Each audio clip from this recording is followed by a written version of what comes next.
Bismillahirrahmanirrahim. Assalamualaikum warahmatullahi wabarakatuh. Alhamdulillahirabbil alamin. Wassalatu wassalamu ala asrofil anbiya'i wal mursalin Sayyidina Muhammadin wa ala alihi wa sahbihi ajma'in. Rabbi sholli sadri wa yassirli amri wahlul 'uqdatam min lisani yafqahu qawli, amma ba'du. Puji syukur kehadirat Allah Subhanahu wa taala yang telah melimpahkan rahmat, taufik, hidayah dan inayahnya kepada kita semua. Tak lupa sholawat serta salam kita junjungkan kepada Nabi besar Muhammad SAW beserta keluarga dan para sahabatnya. Mudah-mudahan kita semua mendapatkan syafaatnya pula di yaumil akhir nanti. Amin amin ya rabbal alamin. Perkenalkan, nama saya Ramadanti Nurul Syifa, NIM 20107010110 dari Prodi S1 Akuntansi, Fakultas Ekonomi Ilmu Sosial dan Humaniora, Universitas Aisyah Yogyakarta. Saya di sini membuat video untuk memenuhi tugas mata kuliah Kemanusiaan dan Keimanan yang diampu oleh Bapak Dr. Muhammad Nurdin Yuhdi, STHI MSI JNLP. Saya akan membahas tentang iman kepada makhluk gaib. Sebelumnya, mari kita berdoa terlebih dahulu agar ilmu yang diberikan bermanfaat dan berkah untuk kita semua. Bismillahirrahmanirrahim. Pertama, kita akan membicarakan tentang makhluk gaib terlebih dahulu. Salah satu ciri utama orang bertakwa adalah beriman kepada sesuatu yang gaib, yaitu orang-orang yang beriman kepada yang gaib, melaksanakan sholat dan menafkahkan sebagian rezeki yang kami berikan. Surah Al-Baqarah ayat 3. Iman kepada yang gaib menjadi syarat fundamental dalam Islam. Keimanan ini berarti percaya seyakin-yakinnya atau hakul al-yakin bahwa ada entitas di luar dunia indrawi. Entitas ini adalah sesuatu yang nyata, bukan sekadar ajaran filosofis abstrak ataupun perumpamaan. Tuhan bukannya ajaran filosofis yang muncul dari kerenungan orang-orang yang kalah menghadapi realitas kehidupan sebagaimana dituduhkan kaum ateis. Surga dan neraka bukanlah sekedar ajaran penghibur dan alat untuk menakut-nakuti seseorang agar dia tidak berbuat semena-mena. Tapi semuanya benar-benar ada. Dengan kata lain, orang mukmin wajib meyakini bahwa ada realitas yang tak terjangkau oleh kemampuan manusia. Keimanan seseorang mukmin pada yang gaib akan menjadi alat kontrol, sehingga akan senantiasa berbuat jujur dimanapun berada. Ia menjadi manusia yang mandiri dan sadar atas dirinya. Komitmennya dalam berbuat baik akan dilakukan kapanpun dan dimanapun ia berada. Pada dasarnya, manusia adalah makhluk yang egois, ambisius, dan penuh motif. Keimanan pada hal gaib inilah yang kiranya mampu menepis egoisme manusia sehingga ia berbuat dengan tulus dan ikhlas. Semua makhluk yang diciptakan Allah Subhanahu wa taala dapat dibagi menjadi dua, yaitu yang gaib dan nyata. Yang dimaksud gaib dalam pembahasan ini adalah yang mutlak. Segala sesuatu yang tidak dapat dijangkau oleh siapapun dan kapanpun. Untuk mengetahui dan mengimani wujud makhluk gaib menempuh dua cara, yaitu melalui berita atau informasi yang diberikan oleh sumber tertentu dan melalui bukti nyata bahwa makhluk tersebut ada. Selanjutnya, kita membahas tentang malaikat. Siapa malaikat itu? Malaikat adalah makhluk gaib yang diciptakan Allah dari cahaya dengan wujud dan sifat-sifat tertentu yang diriwayatkan dalam hadis berikut. Malaikat itu diciptakan dari cahaya, jin diciptakan dari nyala api, dan Adam diciptakan dari apa yang telah diterangkan kepadamu semua. Hadis riwayat Muslim. Wujud tidak dapat dijangkau oleh panca indera kecuali menampilkan diri dalam rupa tertentu seperti manusia. Surah Maryam ayat 16-17 yang artinya sebagai berikut. Dan ceritakanlah kisah Maryam di dalam Al-Quran, yaitu ketika ia menjauhkan diri dari keluarganya ke suatu tempat di sebelah timur. Maka ia mengadakan tabir atau yang melindunginya dari mereka. Lalu kami mengutus roh kami kepadanya, maka ia menjelma di hadapannya dalam bentuk manusia yang sempurna. Malaikat tidak dilengkapi dengan hawa nafsu, tidak memiliki keinginan seperti manusia, tidak berjenis kelamin, tidak berkeluarga, hidup dalam alam yang berbeda dengan manusia. Malaikat adalah hamba Allah yang mulia. Malaikat selalu memperhambakan dirinya kepada Allah dan patuh atas segala perintahnya, serta tidak pernah berbuat maksiat dan durhaka kepada Allah Subhanahu wa Ta'ala.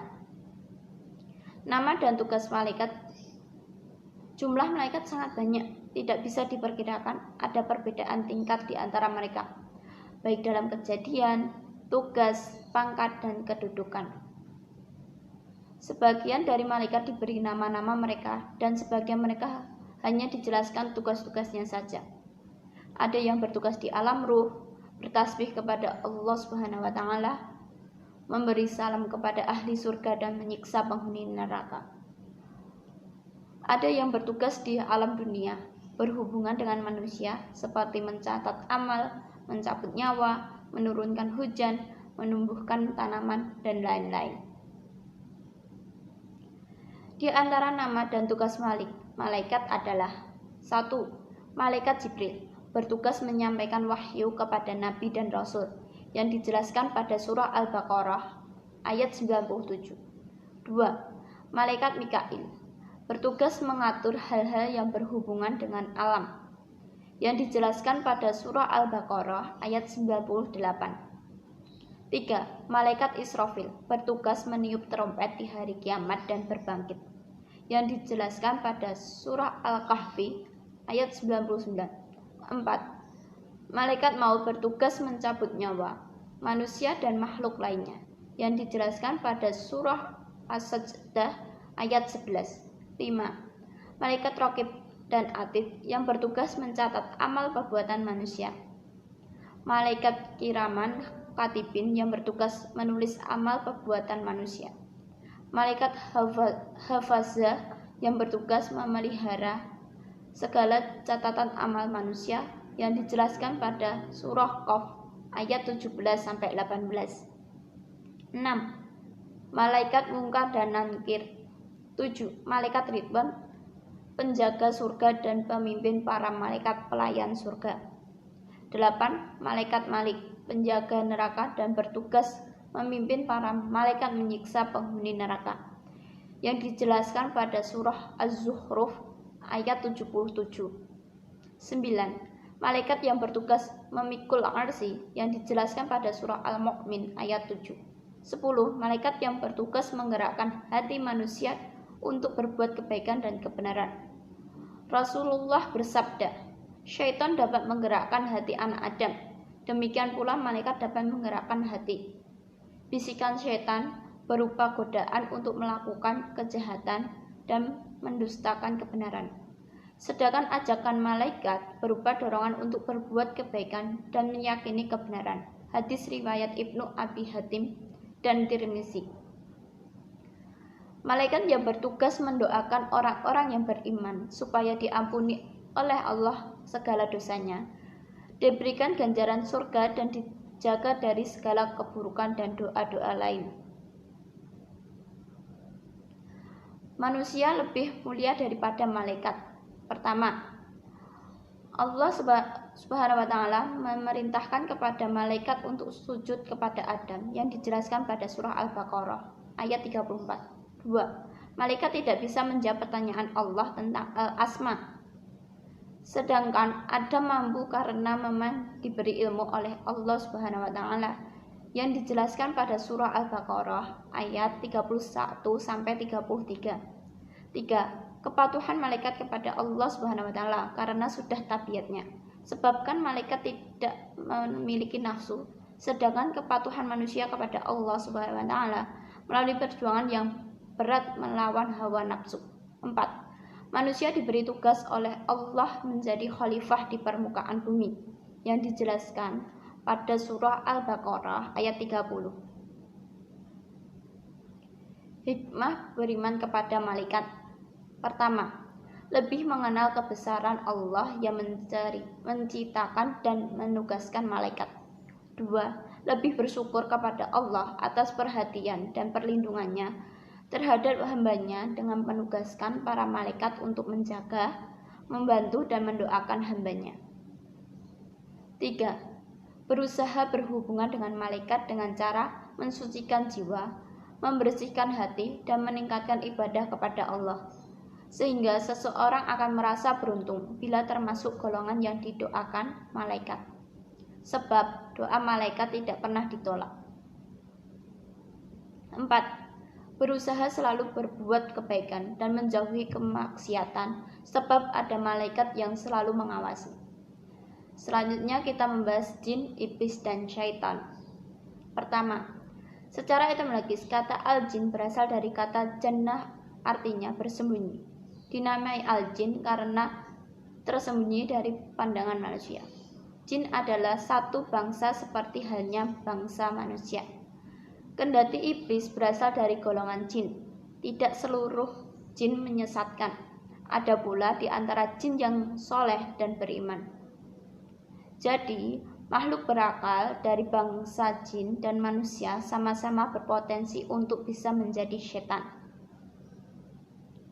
Allah telah menciptakan jin terlebih dahulu sebelum menciptakan Adam yang menjadi manusia pertama. Surah Al-Hijr ayat 27. Jin telah menjadi penghuni pertama di muka bumi sebelum manusia. Namun, bangsa jin sering melakukan pertumpahan darah dan kerusakan. Berdasarkan riwayat Al-Baihaqi dari Salabah Al-Kashani, Rasulullah pernah memberikan spesifikasi bangsa jin. Jin terdiri atas 3 jenis, ada yang bersayap, mereka terbang di udara, ada yang berupa ular dan anjing. Ada pula jin yang menempati suatu tempat dan berjalan seperti manusia. Selain riwayat ini, ada pula yang menyebutkan jenis jin yang disebut al-ghilan, yang mampu berubah berbagai rupa dan bentuk.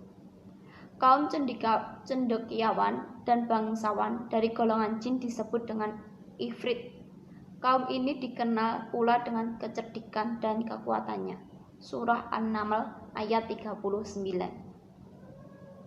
2. Kata iblis berasal dari kata ablasa, artinya putus asa. Dinamai demikian karena iblis putus asa dari rahmat Allah atau kasih sayang. Iblis dalam etimologi bahasa Arab diambil dari kata balasa, yang artinya tidak mempunyai kebaikan sedikitpun. Sebagian pakar bahasa Arab ada pula yang mengatakan diambil dari kata ablasa yang berarti putus asa. Hal ini dimaksudkan karena iblis telah berputus asa dari rahmat Allah. Menurut riwayat, dahulu iblis bernama Nail, atau sebagai riwayat mengatakan Azazil. Setelah dikutuk Allah, ia dipanggil dengan nama iblis. Jadi, iblis merupakan nama sesosok makhluk. Ia adalah nenek moyang dari bangsa jin, sebagaimana Adam merupakan nenek moyang umat manusia. Seperti jin yang lain, iblis diciptakan Allah dari nyala api. Surah Al-A'raf ayat 12. Jadi, iblis sebangsa dengan jin sebagaimana firman Allah. Dia adalah dari golongan jin. Surah Al-Kahfi ayat 50. Dahulu makhluk yang sebelumnya bernama Nail atau Azazil, ini sebenarnya makhluk yang paling setelah di antara para malaikat. Secara penciptaan, ia lebih mulia dari malaikat yang hanya diciptakan dari cahaya. Sedangkan ia diciptakan dari biang cahaya itu, yakni api. Ketika Allah mengatakan ada di antara makhluknya yang akan menjadi iblis, seluruh malaikat meminta kepada Nail agar didoakan tidak dijadikan Allah menjadi iblis. Ia mendoakan seluruh malaikat, tapi lupa mendoakan dirinya sendiri. Akhirnya, dirinya lah yang ternyata menjadi iblis. Nail inilah yang dilaknat dan diusir dari surga karena membangkang kepada Allah ketika diperintahkan sujud kepada Adam. Surah Al-Baqarah ayat 34. Setelah dilaknat, ia diberi nama iblis. Ia berdoa agar dipanjangkan umur untuk bisa menyesatkan manusia. Jadi, hingga saat ini iblis masih terus ada bersama anak keturunannya untuk menyesatkan umat manusia.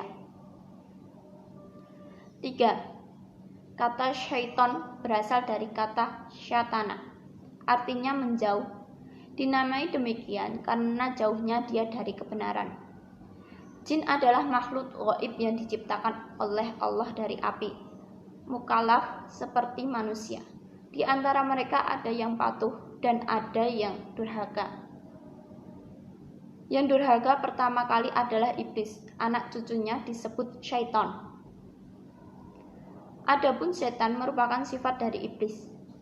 Setan bukanlah makhluk, melainkan sifat, sama halnya dengan kata munafik atau fasik.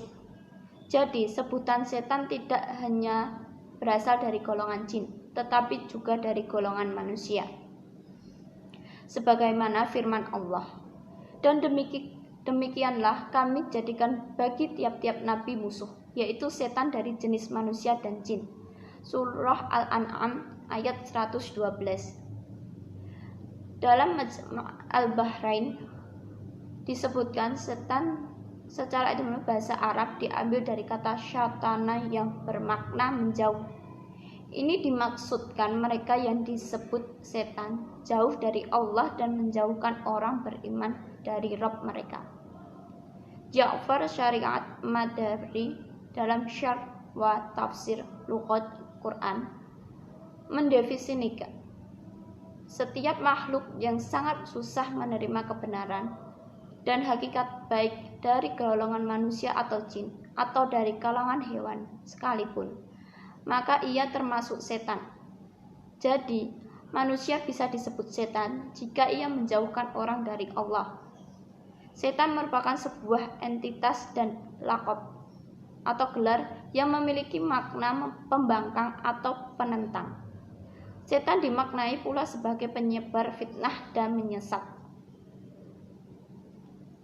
Muhammad Bisuni dalam bukunya menyebutkan setan memiliki makna yang beragam, yakni salah satu contoh yang paling nyata dari makna itu, iblis dan serdadunya. Contoh lain dari makna setan ini, yaitu manusia-manusia perusak dan menyesatkan. Dan juga pada sebagian perkara makna mikroba-mikroba pengganggu. Saya kira cukup sampai di sini. Terima kasih atas perhatiannya. Mohon maaf jika ada salah kata. Saya hanya manusia biasa yang tidak luput dari salah dan lupa. Wabillahi taufik wal hidayah. Wassalamualaikum warahmatullahi wabarakatuh.